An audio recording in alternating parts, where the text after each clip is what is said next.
Assalamualaikum warahmatullahi wabarakatuh. Perkenalkan, nama saya Risnawati dengan NIM 1930603170. Mohon izin dosen pengampu saya, Ibu Mismiwati, SEMP.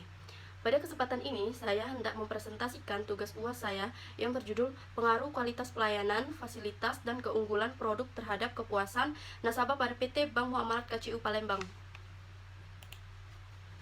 Latar belakang penelitian ini adalah perkembangan bank syariah di Indonesia dimulai pada tahun 1992 dengan berdirinya Bank Muamalat Indonesia sebagai lembaga perbankan syariah yang pertama sejak saat itu. Tingkat pertumbuhan perbankan syariah di tanah air sangat signifikan. Bank syariah didirikan dengan tujuan mempromosikan dan mengembangkan peranan prinsip-prinsip Islam dan tradisinya ke dalam transaksi keuangan dan perbankan serta bisnis lainnya. Salah satu tujuan utama perusahaan jasa bank adalah menciptakan kepuasan nasabah. Kepuasan nasabah diyakini sebagai kunci sukses pemasaran bank. Karena itu, upaya untuk mendapatkan kepercayaan nasabah semakin ketat dalam persaingan perbankan. Salah satu cara untuk menciptakan kepuasan nasabah adalah melalui peningkatan kualitas pelayanan. Menurut Atosoki, kualitas pelayanan adalah manfaat dari aktivitas dan kepuasan yang ditawarkan untuk dijual. Pelayanan yang sangat baik mempengaruhi banyaknya jumlah pelanggan dalam suatu perusahaan. Selain kualitas pelayanan, fasilitas faktor yang penting dalam kepuasan nasabah juga terkait dalam keunggulan produknya. Menurut Kurniawan, jenis dan mutu produk itu sangat penting. Dan untuk keunggulan produknya, Bank Muamalat KCU Palembang selalu berupaya untuk memberikan produk mereka yang berkualitas dan unggul dibandingkan dengan produk yang dimiliki bank-bank lain yang sebagai pesaingnya. Berikut adalah rumusan masalah yang telah saya rumuskan untuk penelitian ini. Yang pertama, bagaimana pengaruh kualitas pelayanan terhadap kepuasan nasabah pada PT Bank Muamalat KCU Palembang. Yang kedua, bagaimana pengaruh fasilitas terhadap kepuasan nasabah pada PT Bank Muamalat KCU Palembang. Dan yang ketiga, bagaimana pengaruh keunggulan produk terhadap kepuasan nasabah pada PT Bank KCU Palembang. Tujuan penelitian yang pertama, untuk mengetahui dan menganalisis pengaruh kualitas pelayanan terhadap kepuasan nasabah pada PT Bank KCU Palembang. Dan yang kedua, untuk mengetahui dan menganalisis pengaruh fasilitas terhadap kepuasan nasabah pada PT Bank Muamalat KCU Palembang. Yang ketiga, untuk mengetahui dan menganalisis pengaruh keunggulan produk terhadap kepuasan nasabah pada PT Bank Muamalat KCU Palembang. Teori pengaruh kualitas pelayanan, fasilitas, dan keunggulan produk terhadap kepuasan nasabah pada PT Bank Muamalat KCU Palembang. Dan ini kerangka penelitiannya. Di sini ada 3 hipotesis. Yang pertama, hipotesis pelayanan berpengaruh positif dan signifikan terhadap kepuasan nasabah. Dan yang kedua, fasilitas berpengaruh positif dan signifikan terhadap kepuasan nasabah. Dan yang ketiga, keunggulan produk berpengaruh positif dan signifikan terhadap kepuasan nasabah. Populasi dan sampel. Populasi adalah wilayah generalisasi yang terdiri atas objek atau subjek yang mempunyai kualitas dan karakteristik tertentu yang ditetapkan oleh peneliti untuk dipelajari dan kemudian ditarik kesimpulannya. Objek populasi yang akan diteliti oleh penulis telah diketahui bahwa populasi nasabah Bank Muamalat KCU Palembang yang berjumlah 7.026 orang.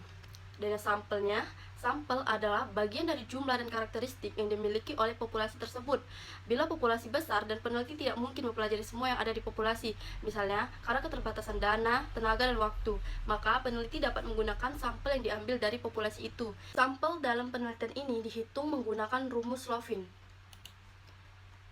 Operasional variabel. Yang pertama, kualitas pelayanan X1. Karyawan memberikan sambutan yang baik pada saat nasabah datang, melayani nasabah dengan baik, dan menyelesaikan masalah dengan cepat. Cepat tanggap dalam menghadapi komplain nasabah, memberikan perhatian dan pemahaman kepada nasabah. Karyawan menangani nasabah dengan perhatian dan sabar. Indikatornya, kehandalan, daya tanggap, empati. Yang kedua, fasilitas X2. Bank Muamalat KCU Palembang telah memiliki gedung yang cocok dalam mendukung kegiatan transaksi keuangan, memiliki ruang tunggu yang nyaman, fasilitas ATM yang cukup untuk memenuhi kebutuhan nasabah, dan alat pembayar seperti tiket pembayaran, pulpen, meja yang rapi, menarik, dan mudah.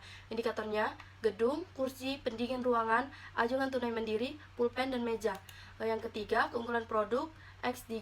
Setoran pembukaan produk tabungan di Bank Muamalat KCU Palembang sudah sesuai dengan kemampuan nasabah. Keuntungan bagi hasil kompetitif menurut syariat Islam adanya potongan harga di merchant tertentu, adanya fasilitas banking, kemudahan dalam penyaluran zakat, infak, dan sedekah. Penyetoran dapat dilakukan di muamalat mana saja. Indikatornya, kehandalan, fitur, pelayanan. Yang keempat, kepuasan nasabah Y. Nasabah puas akan pelayanan muamalat KCU Palembang. Nasabah akan mengatakan hal yang positif tentang muamalat KCU Palembang, baik produk maupun pelayanannya. Nasabah menjadikan muamalat sebagai pilihan pertama bila ingin menggunakan jasa perbankan. Nasabah puas terhadap produk yang ditawarkan. Indikatornya, sistem keluhan dan usulan, survei kepuasan nasabah, analisis mantan pelanggan. Data yang digunakan dalam penelitian ini hanya data primer, yakni dapat diartikan bahwa data primer adalah data yang dikumpulkan secara langsung melalui kuesioner dari lokasi yang diteliti, dan data berupa hasil jawaban para responden mengenai pengaruh kualitas pelayanan, fasilitas, dan keunggulan produk terhadap kepuasan nasabah pada PT Bank Muamalat KCU Palembang. Teknik pengumpulan data. Dalam penelitian ini, penulis menggunakan satu teknik pengumpulan data, yaitu kuesioner. Kuesioner merupakan teknik pengumpulan data yang dilakukan dengan cara memberi seperangkat pertanyaan atau pernyataan tertulis kepada responden untuk dijawabnya. Teknik analisis. Uji asumsi klasik, uji normalitas, uji linearitas, uji multikolinearitas, uji heterokedastisitas, dan uji hipotesis, uji signifikansi parsial atau uji T, uji simultan atau uji V. Sekian presentasi dari saya. Wassalamualaikum warahmatullahi wabarakatuh.